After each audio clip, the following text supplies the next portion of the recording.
الحمد لله وكفى والصلاة والسلام على سيد الرسل وخاتم الأنبياء ونشهد أن لا إله إلا الله وحده لا شريك له ونشهد أن سيدنا وحبيبنا وشفيعنا ورؤوفنا ومولانا محمدا عبده ورسوله أما بعد فأعوذ بالله من الشيطان الرجيم بسم الله الرحمن الرحيم ومن يتق الله يجعل له مخرجا ويرزقه من حيث لا يحتسب وقال تعالى وكلوا مما رزقكم الله حلالا طيبا واتقوا الله الذي أنتم به مؤمنون صدق الله العظيم رب اشرح لي صدري ويسر لي أمري واحلل عقدة من لساني يفقهوا قولي رب زدني علما وارزقني فهما رب إني لما أنزلت إلي من خير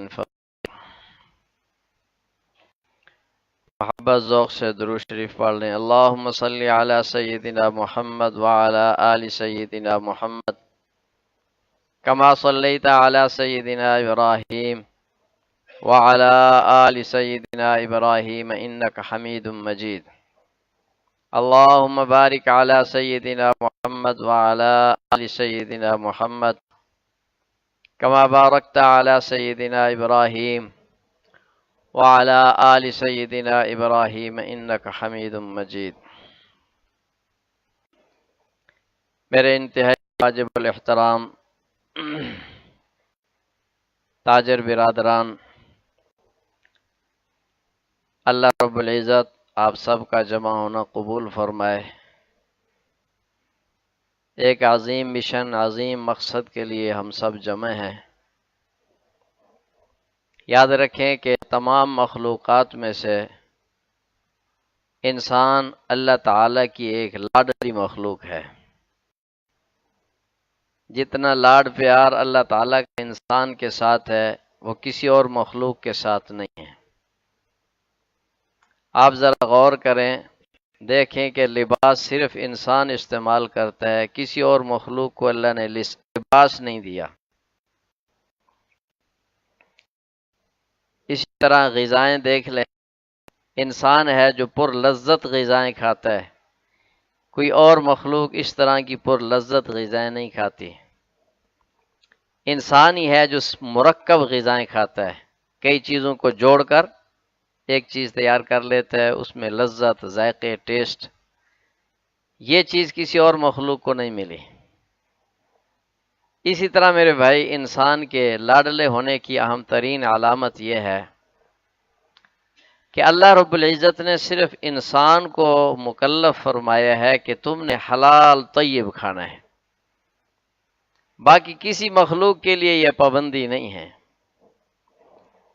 آپ اگر مخلوقات پہ غور کریں، کتنی مخلوقات ہیں جو مردار کھا رہی ہیں، ایسی مخلوقات بھی ہیں جو پخانہ کھاتی ہیں، کوئی گوبر کھا رہی ہے، کوئی پیشاب پی رہی ہے، کوئی مخلوق، کوئی ان پہ پابندی نہیں ہے، حلال ہے، حرام ہے، اپنا ہے، پرایا ہے، باسی ہے یا تازہ ہے، اس کو اس سے کوئی پرواہ نہیں، بس پیٹ بھرنا چاہیے۔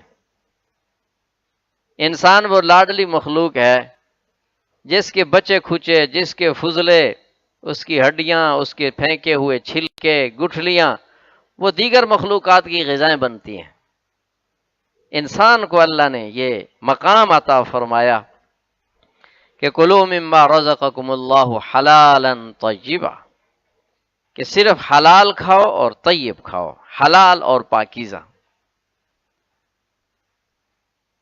اب غور طلب بات یہ ہے کہ اگر انسان اس معیار کو چھوڑتا ہے، حلال طیب کی چکروں میں نہیں پڑتا، بس جو آ گیا لے لیا، جو آ گیا کما لیا، اس نے گویا اپنی سطح جانوروں سے بھی بدتر کر دی ہے۔ اللہ نے تو تجھے ایک مقام دیا تھا، تجھے سٹیج پہ بٹھایا تھا، ساری مخلوق کا سردار بنایا۔ جب انسان حلال حرام کے معاملات کو نہیں دیکھتا، جائز ناجائز کی کہانیوں سے نکلنا چاہتا ہے، تو گویا انسان نے اپنے کو جانوروں کی صف میں کھڑا کر دیا۔ انسانوں کی صف میں کھڑا ہونا اس کو پسند نہیں ہے، اللہ پاک کا دیا ہوا اعزاز اس کو پسند نہیں ہے۔ اس لیے بھئی یہ عزم مصمم کریں کہ ہمیشہ حلال طیب کمانا ہے، حلال طیب استعمال کرنا ہے، حرام نہیں کھانا، کچھ بھی ہو جائے۔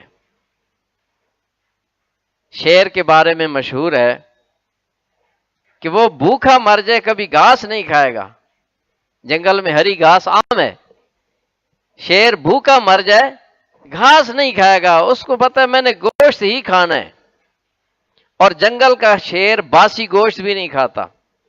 جو چڑیا گھر میں بیچارے بند ہیں ان کی تو وہ مزاج ہی بدل چکا ہوتا ہے، ان کی وہ حصی ختم ہو چکی ہوتی ہے۔ جنگل کا شیر گوشت کھائے گا اور تازہ گوشت کھائے گا، باسی گوشت بھی نہیں کھاتا۔ اس نے جب یہ طے کر لیا ہے کہ میں نے گوشت ہی کھانا ہے، اللہ پاک جنگل کے ہزاروں لاکھوں شیروں کو روزانہ تازہ گوشت دے رہے ہیں۔ تو ایک جانور اگر یہ تہیہ کر لیتا ہے کہ میں نے گوشت ہی کھانا ہے، گھاس نہیں کھانا، بھوکا مرتا مر جاؤں، اللہ پاک اس کا انتظام فرما رہے ہیں۔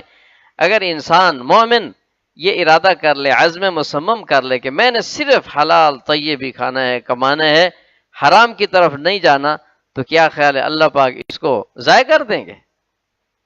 جبکہ شیر تو اس کا مکلف بھی نہیں ہے، انسان کو تو اللہ نے پابند کیا ہے۔ اب حلال طیب جب اس سطح پہ اپنے آپ کو بندہ لائے گا تو اس کے لیے اللہ پر یقین کامل ضروری ہے۔ پہلی آیت جو تلاوت کی ہے سورۃ طلاق کی، فرمایا وَمَن يَتَّقِ اللَّهَ يَجْعَل لَّهُ مَخْرَجًا وَيَرْزُقْهُ مِنْ حَيْثُ لَا يَحْتَسِبُ۔ اللہ رب العزت نے جو راستہ بتلایا اس راستے کی آسانی اس آیت میں بتلا دی ہے۔ فرمایا تم اللہ پہ توکل کر کے تو دیکھو، وَمَن يَتَّقِ اللَّهَ جو اللہ پہ توکل کرتا ہے، يَجْعَل لَّهُ مَخْرَجًا اس کے لیے اللہ پاک نکلنے کے راستے بناتا ہے، وَيَرْزُقْهُ مِنْ حَيْثُ لَا يَحْتَسِبُ اور اس کو ایسے رزق عطا فرمائے گا جہاں سے اس کا وہم و گمان بھی نہیں ہوگا۔ ہمارے ذہن میں یہ کہ یہ بندہ آج قابو آیا ہے، اس کے ساتھ دو نمبری کر لیں، اس کو لوٹ لیں، قسمت سے گاہک آیا ہے، پھر پتہ نہیں کب گاہک ملے گا، تو آج یہ لاٹری لگی ہوئی ہے لگا لیتے ہیں۔ لیکن ادھر اللہ کا خوف اگر آ گیا، اللہ پہ توکل، چلو جی چھوڑو، رزق تو اللہ نے دینا ہے، اس نے تھوڑے ہی دینا ہے، تو اس کے ساتھ ہم نے غلط بیانی نہیں کی، دھوکہ نہیں کیا، دو نمبری نہیں کی، اللہ پاک کہیں اور سے دے گا، بندے کو پتہ بھی نہیں چلے گا یہ کہاں سے آ گیا۔ بعد میں جب بندہ سوچے گا یہ تو اسی طرح کا ویسے کہ ویسے ہی پڑا ہے، یہ کام میرا کیسے ہو گیا، کہاں سے ہو گیا، بندہ اس پہ دنگ رہتا ہے، حیران رہتا ہے۔ گاڑی بیچنی ہوتی ہے نا، گاڑی بیچنے کے لیے کیا کرتے ہیں، اس کو تھوڑا ٹھک ٹھک کر کے اس کے انجن کا تھوڑے درستگی کر کے اس کو بیچ دیتے ہیں۔ ایک عجیب عجیب دھوکے کی شکلیں، انجن گاڑی کا ختم ہو تو ایک خاص قسم کا وہ آئل ملتا ہے، وہ بھی اس کی ٹینکی میں ڈال دو، پیٹرول والی ٹینکی میں، تو 8 دن تک وہ اتنا یس چلے گی، بالکل بھاگتی دوڑتی، بالکل ایسے لگے گا اس کا انجن 0 میٹر ہے۔ 8 دن کے بعد ایک دم دھماکہ ہوگا، ہر چیز ٹھس، وہ اسی 8 دن کے اندر ہی اس نے گاڑی بیچ دینی ہے۔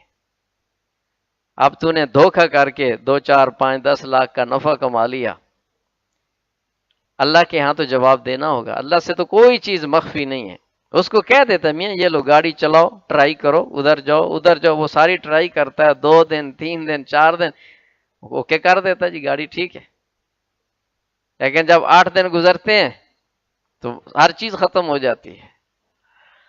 تو پھر وہ اگر شکایت کرتا ہے تو کہتا ہے جی میں نے تو آپ کو یس چیز دی ہے، یہ تو آپ کا نصیب ہے۔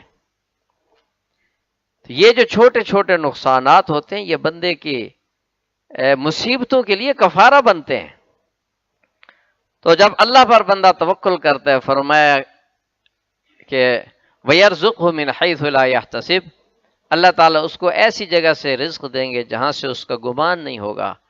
وَمَن يَتَوَكَّلْ عَلَى اللَّهِ فَهُوَ حَسْبُهُ، جس نے اللہ پہ توکل کر لیا بس اللہ ہی اس کے لیے کافی ہو گیا۔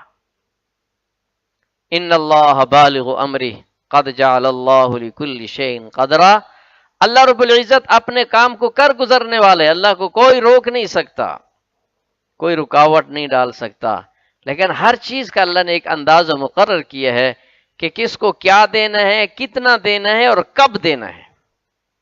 یہ تین جملے یاد رکھیں، کس کو کیا دینا ہے اور کتنا دینا ہے اور کب دینا ہے، ہر چیز اللہ کے ہاں طے ہے، لہذا جلدی نہ مچائے۔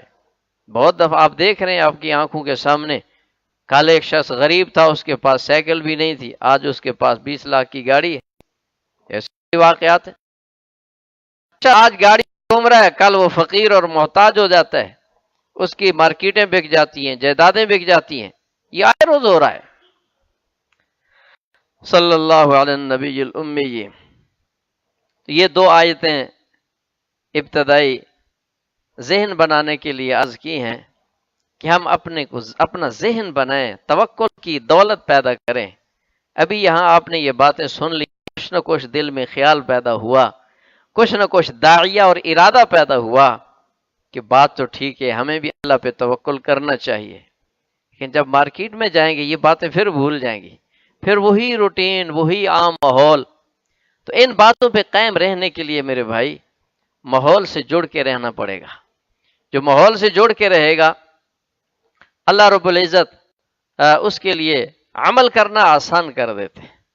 ایک بزرگ نے ایک واقعہ سنایا ایک چائے والے کا، فرمایا میرے پاس آیا، وہ چائے کا کام ہے، اس کا چھوٹا سا وہ کھوکھا سا ہے، چائے کا دکان ہے، بہت پریشان، حضرت بہت ہی تنگ ہوں، معیشت تنگ ہے، مشکل سے گزارا ہو رہا ہے، چھوٹی سی دکان ہے۔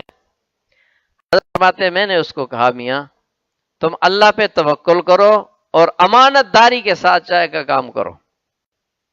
امانت داری کے ساتھ، امانت داری کیا ہے؟ پتی میں گڑبڑ نہ کرو، استعمال شدہ پتی بار بار استعمال نہ کرو، ملاوٹ نہ کرو، ہر چیز واضح، صفائی کا خوب خیال رکھو اور پوری امانت داری کے ساتھ کام کرو اور اللہ پہ توکل اور بھروسہ کرو، اللہ تیرے اسی کام میں برکت دے گا۔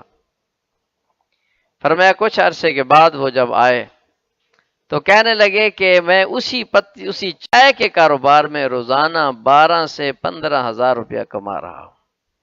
اب چائے کا کام کتنا کو ہوتا ہے، اس کی بے شمار مثالیں ہیں۔ اللہ پہ توکل کرے اور پوری ہمت کے ساتھ، اخلاص کے ساتھ، محنت کے ساتھ اپنے کام میں لگ جائے۔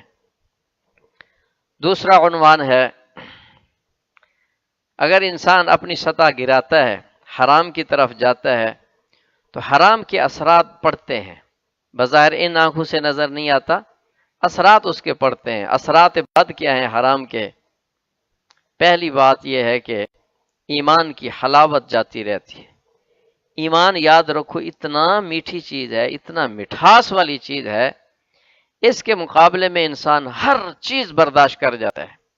ایمان کی جس کو مٹھاس لگ گئی ہے نا، وہ اس کو کبھی نہیں چھوڑے گا۔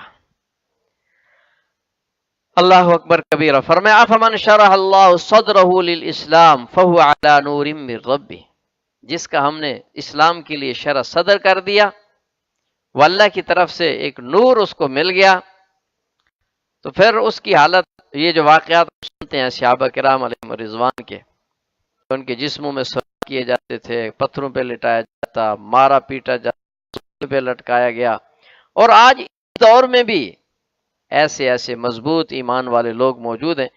وہ ایمان کیوں نہیں چھوڑتے؟ کہ انہیں حلاوت ایمان ملی ہے۔ جس وقت صحابہ کرام کا قافلہ ہرقل کے پاس گیا، ہرقل ایک بادشاہ تھا، عیسائی بادشاہ، اس نے چند سوالات کیے، تو اس میں ایک سوال یہ بھی تھا کہ جو لوگ محمد صلی اللہ علیہ وسلم پر ایمان لا رہے ہیں، کلمہ پڑھ رہے ہیں، کیا وہ پکے مضبوط ہیں یا پھر ادھر سے ہٹ بھی جاتے ہیں؟ تو ابو سفیان جو اس وقت مسلمان نہیں ہوئے تھے، انہوں نے اعتراف کیا کہ جی جو کلمہ پڑھتا ہے بس پھر پکا ہو جاتا ہے، پھر پیچھے ہٹتا نہیں ہے، کچھ بھی ہو جائے پیچھے نہیں ہٹتا۔ بخاری شریف کی روایت ہے، تو ہرقل نے کہا ہاں ہاں، ایمان کا مٹھاس اور ایمان کی حلاوت اسی چیز کا نام ہے کہ جو ایک دفعہ چکھ لے پھر اس کو چھوڑ نہیں سکتا، پھر اس کا سودا پکا ہو گیا۔ عورتوں کے واقعات، مردوں کے، تو حرام کے اثرات یہ ہیں کہ ایمان کی حلاوت اور مٹھاس ختم ہو جاتا ہے۔ اور ہم میں سے شاید ہی چند لوگ کوئی ہوں گے جنہوں نے ایمان کی مٹھاس کو چکھا ہوگا۔ ہم رواجی طور پہ مسلمان ہیں، اسلام کے ماحول میں پیدا ہوئے ہیں، اس لیے رواجی طور پہ مسلمان ہیں، اور ہمارا ایمان اللہ معاف فرمائے برائے فروخت ہے۔ کوئی کچھ پیسے دے کے، کوئی کس لالچ میں ایمان گنوا رہا ہے، کوئی کس لالچ میں، کوئی چھوکری کے لالچ میں، مال کے لالچ میں، ویزوں کے لالچ میں، کوئی قادیانی بن رہے ہیں، کوئی عیسائی بن رہے ہیں بڑی تیزی سے۔ حدیث پاک میں یہ جو آیا کہ علامات قیامت میں سے ایک علامت یہ ہے، یصبح مؤمنا ویمسی کافرا، یمسی مؤمنا ویصبح کافرا، صبح کے ٹائم مومن ہوگا تو شام کو کافر، شام کو مومن ہوگا تو صبح تک کافر ہو چکا ہوگا۔ جب مفادات کی زد پڑتی ہے پھر پتہ چلتا ہے ایمان کی حلاوت کتنی ہے۔ 3 طلاقیں دے دیتے ہیں، یہ عام ماحول اب چل چکا ہے، اب تو یہ اس کی برائی ختم ہو رہی ہے۔ 3 طلاقیں دے بیٹھتے ہیں، 4 10 20 طلاقیں دے بیٹھتے ہیں، اب حل کہیں سے نہیں ملتا تو پھر وہ زناکاری کا فتویٰ کچھ لوگ جاری کر دیتے ہیں۔ زناکاری کا فتویٰ، جی یہ بھی تو فتویٰ نا، یہ بھی تو مولوی ہے نا، وہ فتویٰ لے کے زندگی بھر زنا کرتا ہے، مفاد کی وجہ سے ایمان کا راستہ چھوڑ دیتا ہے۔ ایک مفاد ہے نا، اور یہ عجیب بات ہے، جب تک وہ تیرے لیے حلال تھی اور تو اس کے لیے حلال تھا، مرد عورت کی نظر میں بدترین ہے، عورت مرد کی نظر میں بدترین ہے۔ جب طلاقیں دے بیٹھتے ہیں، اللہ نے ایک دوسرے پہ حرام کر دیا، جس پہ پوری امت کا اجماع، صحابہ کرام کا اجماع، سارے ائمہ، مجتہدین، محدثین، اہل حرم کا اجماع ہے۔ جب ایک دوسرے کے لیے حرام ہو جاتے ہیں، اب کہتے ہیں کچھ بھی ہو جائے، بیوی ہو تو یہی ہو، وہ کہتی ہے خامند ہو تو یہی ہو، بس کچھ بھی ہو جائے۔ جب تک حلال تھے ایک دوسرے کے لیے ناگوار تھے، حرام ہو گئے تو ایک دوسرے کے لیے سب سے زیادہ محبوب ہو گئے۔ ایسا کیوں ہو رہا ہے؟ کہ ایمان نہیں ہے۔ ایمان کا مٹھاس چکھا ہوتا تو کبھی ایسا نہ کرتا۔ دوسرا اثر حرام کے اثرات میں سے ایمانی غیرت کا کم ہو جانا یا ختم ہو جانا۔ آج یہ بھی ہم کھلی آنکھوں سے دیکھ رہے ہیں، ایمان کے معاملے میں، اپنے دین کے معاملے میں کوئی بندہ مشقت یا مصیبت برداشت کرنے کے لیے تیار نہیں۔ ایمان کے راستے میں، دنیا کے کام میں قتل ہو بھی جائیں گے، قتل کر بھی دیں گے، جیل میں جانا بھی آسان، مقدمے لڑنا آسان، تھانے میں جانا آسان، لڑائی بھڑائی، سر پھاڑ دینا، دنیا کے معاملات میں ایک ایک بات پہ لڑائی کے لیے بندے تیار ہیں۔ آپ بازار میں بیٹھتے ہیں، تھوڑی تھوڑی بات پہ لڑائیاں نہیں ہو جاتی؟ وہ تو نے موٹر سائیکل ادھر سے کیوں گزارا، اس نے کہا تو نے ادھر سے کیوں گزارا، اسی پہ لڑائی ہو گئی۔ تو نے اس کو پاؤں کیوں لگایا، تو یہاں کیوں بیٹھا، اسی پہ لڑائی ہو گئی۔ دنیا کے معاملے میں اتنے حساس ہیں، چھوٹی چھوٹی بات پہ مرنے مارنے پہ آ جائیں گے، اور دین کے معاملے میں اتنی بے حسی ہے، کوئی کفر بکتا ہے، کوئی گستاخی کے کلمے کہتا ہے، کوئی کچھ کہتا ہے، او جی او جان انہوں دا کام جانے، اسی اپنا کام کرنا۔ یہ جو بے حسی ہے ایمان کے معاملے میں، اس کو بے حسی کہہ لو یا واضح لفظ بے غیرتی کہہ لو، یہ بھی حرام کے اثرات ہیں۔ تیسری چیز فرمایا کہ کفر کی نفرت ختم ہو جائے گی، کفر کی نفرت ختم ہو جائے گی۔ حضرات صحابہ کرام علیہم رضوان فرماتے ہیں، ہمارے لیے ایمان کے بعد کفر میں جانا اتنا ہی مشکل ہے جتنا اپنے کو آگ میں ڈالنا مشکل۔ ہماری ایمان کی سطح یہ ہے، آج یہ چیز نہیں ہے۔ کفر کی نفرت دل سے نکل گئی ہے۔ آج مسائل پوچھے جاتے ہیں کہ ان کے ساتھ بیٹھ کے کھا سکتے ہیں، ان کو زکوٰۃ دے سکتے ہیں، ان کو صدقہ خیرات دے سکتے ہیں، حالانکہ کسی بھی کافر کے لیے دلی دوستی حرام ہے۔ دلی محبت، چاہے وہ کتنا نائس آدمی ہو، با اخلاق ہو، آپ کو ہدیے دیتا ہو، خدمت کرتا ہو، ساری خوبیاں ہوں، اگر مومن نہیں ہے تو قلبی محبت اس کے لیے حرام ہے۔ یا ایھا الذین آمنوا لا تتخذوا اتخذوا اليہود والنصارى اولیاء، اللہ پاک نے منع فرمایا۔ تو حرام کے اثرات میں سے ایک اثر یہ بھی ہے کہ کفر کی نفرت ختم ہو جائے گی یا کم ہو جائے گی، یہ بھی کھلی آنکھوں دیکھا جا رہا ہے۔ تو یہ تین اثرات حرام کے کہ ایمان کی حلاوت جاتی رہے گی، ایمانی غیرت ختم ہو جائے گی، اور کفر کی نفرت ختم ہو جائے گی۔ اس کے بعد اگلا موضوع ہے اصول تجارت۔ اصول تجارت میں پہلا ضابطہ اور قانون یہ ہے کہ بہت سے ادارے، بہت سے دکانوں والے اپنے کام اور کاروبار کی تشہیر پر ڈیکوریشن پہ اچھا خاصا سرمایہ لگا کے پھر چیزیں مہنگے کرتے ہیں۔ معیار تو اس درجے کا ہوتا نہیں، وہ لش پش اور تشہیر کے زور پہ، اشتہار بازی پہ زور پہ، نیٹ پہ اشتہار چل رہے ہیں، بڑی بڑی سکرینوں پہ چل رہے ہیں، کیبل پہ اشتہار چل رہے ہیں، بڑے بڑے سائن بورڈ لگائے ہوئے ہیں۔ یہ اتنی جو تشہیر ہے یہ وہ اپنی جیب سے نہیں لگاتے، وہ گاہک کی جیب سے نکالتے ہیں۔ یہ کتنا بڑا ظلم ہے، کتنا بڑا ظلم ہے۔ یاد رکھیں، اگر چیز کے معیار کو اعلیٰ بنائیں اور حفظان صحت کے اصولوں کے مطابق صحت کا بھی خیال، صفائی کا نظام ہو اور معیار اعلیٰ ہو، تو جو آدمی خریدنے والا ہے وہ خود آپ کے لیے تشہیر ہے۔ کسی اشتہار کی ضرورت نہیں ہے، لش پش کی ضرورت نہیں ہے۔ آپ کے چکوال کی مثال ہے، عام طور پہ برفی میرا خیال ہے 250 روپے 300 روپے ہے، ایک دکان والا 600 روپے کلو برفی دے رہا ہے اور وہاں لین لگی ہوئی ہوتی ہے، اس کا کوئی اشتہار بھی نہیں ہے، کوئی تشہیری مہم نہیں ہے، 600 روپے ریٹ ہے، پھر بھی وہاں رش لگا ہوتا ہے، بھی برفی ہمیں چاہیے۔ وجہ کیا ہے؟ کہیں اس کا اشتہار نہیں ہے کہ اس کا معیار اس درجے کا ہے کہ جو ایک دفعہ کھاتا ہے وہ کہتا ہے پھر اسی سے ہی لینا ہے، پیسے زیادہ لگتے ہیں لگ جائیں، چیز وہیں سے لینی ہے۔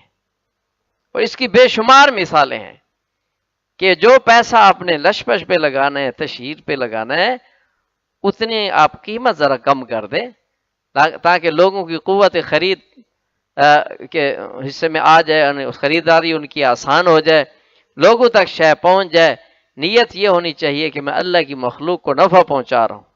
ابتدائی دروس میں تجارت کی نیتیں بتلائی تھی، ان میں سے اہم ترین نیت یہ تھی کہ میں اللہ کی مخلوق کو نفع پہنچاتا ہوں، ادھر ادھر کی چیزیں جمع کر کے ایک جگہ پر ان کو فراہم کروں گا، اللہ کی مخلوق کو آسانی ہوگی۔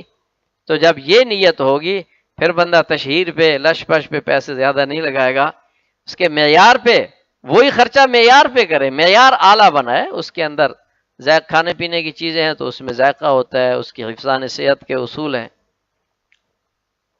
اور ایسا کر کے دیکھ لیں، تجربہ کر لیں، دیکھ لیں اللہ پاک کتنی برکت عطا فرماتے ہیں۔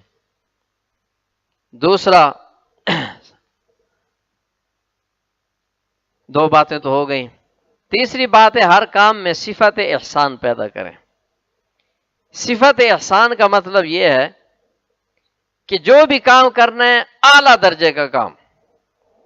اس کو ایک مثال سے سمجھیں، آپ مثلا ہوٹل بناتے ہیں، بیکری ہے، مٹھائی کی دکان ہے، جگہ جگہ بنے ہوئے ہیں، تو اس کے شیشوں پہ، ماربل پہ کتنے اخراجات ہیں، ڈیکوریشن پہ جتنا خرچے ہیں، جتنا صفائی اس ایریے میں ہوتی ہے جہاں گاہک نے آنا ہے، تو جہاں کوکنگ سینٹر ہے، وہ مکان ہے جہاں وہ لوگ کام کر رہے ہیں، کیا وہاں بھی اس درجے کی اس طرح کی صفائی ہے؟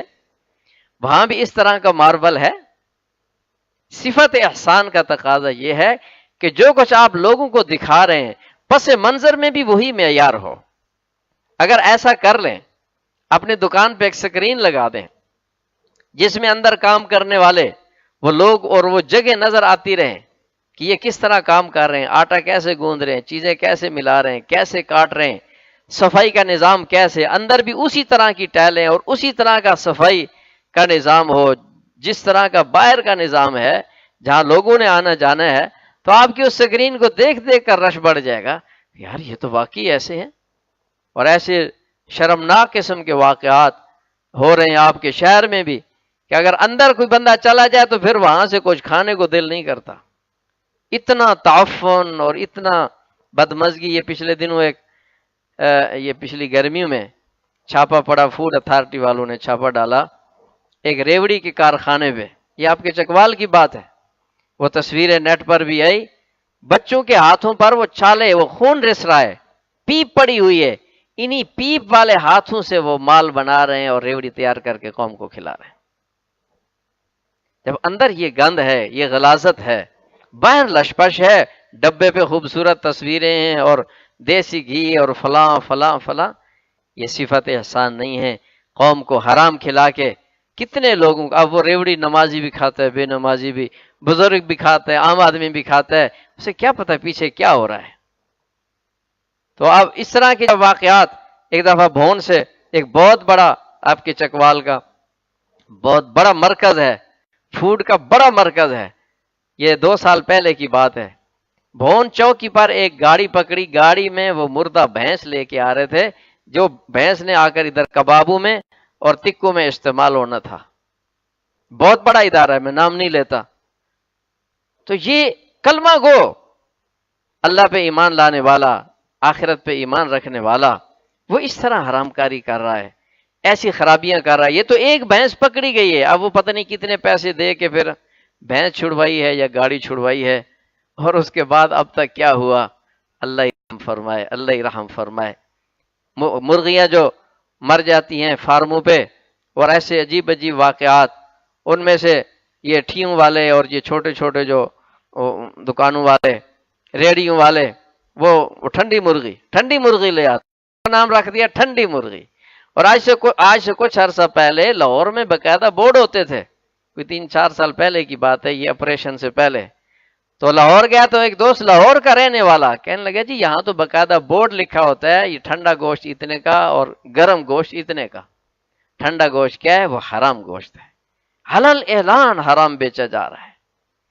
تو صفت احسان کا کیا مطلب ہے کہ جو کام بھی کریں خوب کریں، جو بنانا ہے، بنانے کی چیز ہے، مصنوعات ہے، ایسی بنائیں کہ بس دیکھنے والا کہے بس یہی کافی ہے میرے لیے۔ تو اس پہ اگرچہ لاگت زیادہ آئے گی، وقت زیادہ لگے گا، تھوڑا ٹائم لگے گا، انشاءاللہ آپ کی پروڈکٹ اتنا عام ہو جائے گی کہ آپ ڈیمانڈ پوری نہیں کر پائیں گے، کر کے تو دیکھیں۔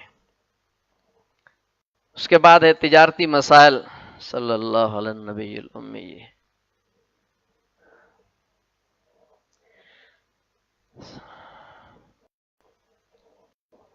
پہلا مسئلہ ہے قسطوں کی بیع کے احکام و مسائل۔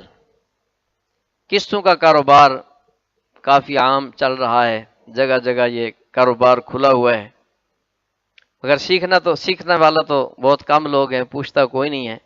بہت سی تعداد ایسی ہے جو قسطوں کے کاروبار کو حرام سمجھتی ہے اور بغیر تحقیق کے فتوے بھی لگا دیں، دیکھو جی فلانا آدمی جماعت میں وقت بھی لگاتا ہے، نماز بھی پڑھتا ہے، داڑھی بھی رکھی ہوئی ہے، پھر بھی حرام کھاتے ہیں جی، قسطوں کا کاروبار کرتے ہیں۔ تو اس لیے سوچا کہ اس مسئلے کی وضاحت ہو جائے۔ اس کو بیع بالتقسیط کہتے ہیں۔ اس کا مطلب یہ ہوتا ہے کہ نقد چیز تھوڑے ریٹ کی ہوتی ہے، جب اس کی قیمت ادھار ہو جاتی ہے تو اس کا ریٹ بڑھ جاتا ہے۔ نقد چیز فرض کریں 20,000 کی ہے، جیسے فریج لے لو، 20,000 کی فریج ہے تو قسطوں میں وہ 30,000 کا چلا جائے گا، 25,000 پہ چلا جائے گا، پھر وہ ہر مہینے تھوڑی تھوڑی قسطیں وہ ادا کرتے رہتے ہیں۔ تو اس کا حکم یہ ہے کہ یہ کاروبار جائز ہے، اس کے لیے چند شرائط ہیں اور اس میں چند خرابیاں پائی جاتی ہیں، ان خرابیوں سے اگر اجتناب کر لیا جائے تو پھر قسطوں کا کاروبار جائز ہے۔ پہلی چیز، بعض ادارے خصوصاً بینکوں سے جو چیز قسطوں پہ لی جاتی ہے اس میں انشورنس لازم، انشورنس حرام ہے بالاتفاق۔ تو یہ جو شرط ہے کہ یہ چیز انشورڈ ہوگی، تو یہ اگر شرط ہے وہ ادارے والا لگاتا ہے تو یہ شرط جائز نہیں ہے۔ دوسری خرابی یہ ہے کہ باقاعدہ فارم پہ یہ لکھا ہوتا ہے کہ اگر قسط بر وقت ادا نہ کی، قسط شارٹ ہو گئی تو 10% یا 5% اس پہ جرمانہ لگایا جاتا ہے، قیمت بڑھا دی جاتی ہے۔ یہ شرط بھی حرام ہے، یہ سود ہے۔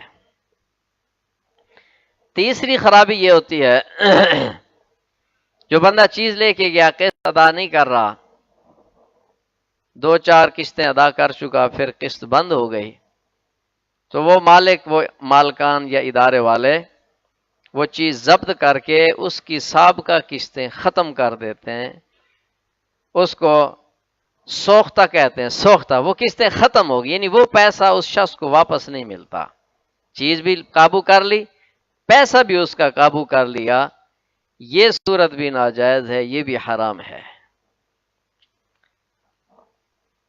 اب اس کی جائز صورت کیا ہے؟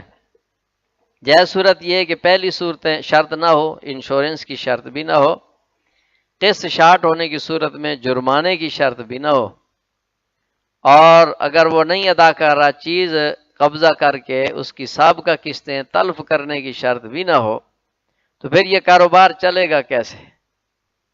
اس کے بارے میں سمجھیں کہ قسط پر چیز وہی لیتا ہے جو بیچارہ کمزور آدمی ہے، وہ نقد دے نہیں سکتا۔ عموماً غربا لوگ، خصوصاً یہ جو چھوٹا سامان ہے، پنکھا لینا ہے، موٹر لینی ہے، فریج لینا ہے، کولر لینا ہے، موبائل لینا ہے، اس طرح کی چھوٹی موٹی جو 30-40-50 کے نیچے چیزیں ہیں، گھر کی ضروریات ہیں، یہ قسطوں پر غریب آدمی لیتا ہے۔ امیر آدمی کو ضرورت ہی کوئی نہیں قسطوں کے چکر میں پڑنے کی۔ اس میں ایک تو یہ لحاظ ہونا چاہیے، غریب کو نفع پہنچانا مقصود ہو، اللہ نے آپ کو دولت دی ہے تو مناسب ریٹ رکھیں، من مانی نہ ہو۔ اکثر جگہوں پر من مانی ہوتی، یعنی کوئی معیار نہیں ہے کہ اگر قسط بنے گی تو کتنا فیصد اضافہ ہوگا، یہ کوئی معیار نہیں ہے۔ معیار ہونا چاہیے کہ 10% اضافہ ہے، 15% ہے، 5% ہے، 10% ہے، وہ معیار لکھ کے لگا دیں کہ قسطوں کی صورت میں اتنے فیصد اضافہ ہوگا۔ دوسری شرط یہ ہے کہ جو بھی ریٹ طے کرنا ہے اسی مجلس میں فائنل کر دیں۔ یہ نہیں ہے کہ یہ اگر آپ نقد لیں گے تو 20 کی ہے، 1 سال کی قسطوں پہ لیں گے تو 25 کی ہے، اور 2 سال کی قسطوں پہ لیں گے تو 30 کی ہے۔ یہ 3 راستے آپ نے جو بتلا دیے، ان میں سے کوئی ایک راستہ اسی وقت منتخب کرنا ضروری ہے۔ اگر اس کے اختیار پہ چھوڑ دیا کہ یہ تینوں راستے ہیں، جو آپ اختیار کر لو، چیز لے لو، پھر جیسے آپ کو بارے میں کر لینا، یہ عقد نہیں ہوئی ہے، یہ بیع جائز نہیں ہے۔ یہ چیز لے گیا، اس کے اندر جو نحوست آئی ہے، اس نحوست کے اثرات اس کو بھی پڑیں گے، اس کے پیسے میں بھی نحوست آ گئی، چیز میں بھی نحوست۔ نقد بیچ رہے ہیں یا ادھار بیچ رہے ہیں؟ ادھار بیچ رہے ہیں، سال کا ادھار ہے، 2 سال کا ہے، 3 سال کا ہے، جو بھی معاملہ ہے اسی وقت طے ہونا ضروری ہے۔ ایک شرط۔ دوسری شرط کیا کہ منافع میں بھی حساب رکھا جائے، اور تیسری بات یہ ہے کہ اگر وہ قسط ادا نہیں کر پا رہا تو افضل تو یہ ہے کہ اس کو مزید مہلت دے دی جائے، کیونکہ یہ جو دین ہوتا ہے، قرض کہ اگر آپ صدقہ کرتے ہیں، صدقے کا ثواب 10 گنا ملتا ہے اور قرض کا ثواب 18 گنا ہے۔ شروع کے دروس میں قرض کے متعلق یہ احادیث گزری ہیں کہ جو بندہ کسی کو قرض دے رہا ہے، ادھار پر چیز دے رہا ہے، اور اس نے اس سے پیسے لینے ہیں، تو اس کو ہر روز اتنی رقم صدقہ کرنے کا ثواب ملتا رہے گا۔ وقت پر وہ بندہ نہیں دے سکا، آپ نے اس کی غربت کا لحاظ رکھا، اس کو تھوڑی مہلت اور دے دی ہے، تو پھر ہر روز اس سے ڈبل رقم صدقہ کرنے کا ثواب اس کو ملتا رہے گا۔ کتنی بڑی تجارت ہے، کتنا بڑا نفع ہے۔ کچھ آخرت میں بھی تو چاہیے نا، یہ سارا کچھ دنیا میں ہی چاہیے۔ تو تیسری بات یہ ہے کہ اگر وہ قسط نہیں ادا کر پا رہا، غریب ہے، تو اس کی غربت کا لحاظ رکھا جائے، اس کو تھوڑی مہلت دے دی جائے، اللہ پاک آپ کو کہیں اور سے دے گا۔ یہ نہ سوچو کہ یہ قسط نہیں آئی تو اب میرا نظام کیسے چلے گا۔ اللہ کی رضا کے لیے اس کو مہلت دے دو، اللہ پاک آپ کا نظام کہیں اور سے چلا دے گا۔ حدیث پاک میں آیا کہ جو لوگوں پہ آسانی کرتا ہے، اللہ پاک قیامت کے دن اس پہ آسانی کرے گا۔ آج اللہ کی مخلوق پہ آسانی کر دو، اللہ نے آپ کو دیا ہوا ہے۔ چوتھی بات کہ اگر وہ ایسا آدمی ہے، دے سکتا ہے، ٹال رہا ہے، اس پہ پکڑ کرنا ضروری ہے۔ 2 قسطیں 3 قسطیں شارٹ ہو گئی ہیں، تو پھر اس کی وصولی کا طریقہ یہ ہے کہ وہ چیز قبضہ کر لی جائے اور اس کا ریٹ لگوایا جائے۔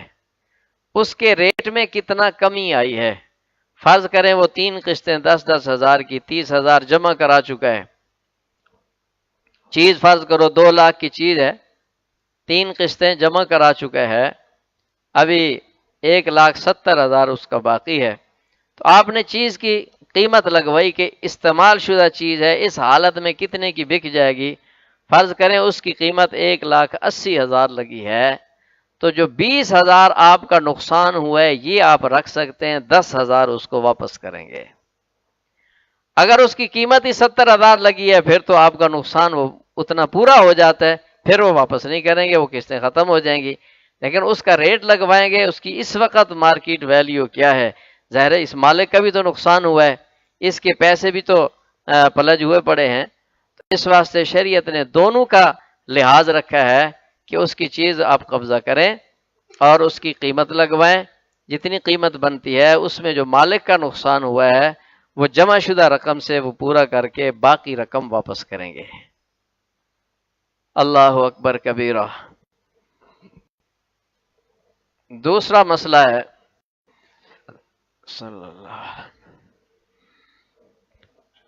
انٹرنیٹ پر کمائی، یہ کاروبار آج کل بہت عروج پہ ہے، بلکہ اب تو صورتحال اس تیزی سے بدل رہی ہے کہ شاید آئندہ کچھ وقت میں مارکیٹ میں لوگ جائیں ہی نہیں، بس نیٹ پر ہی سارا کام چلائیں۔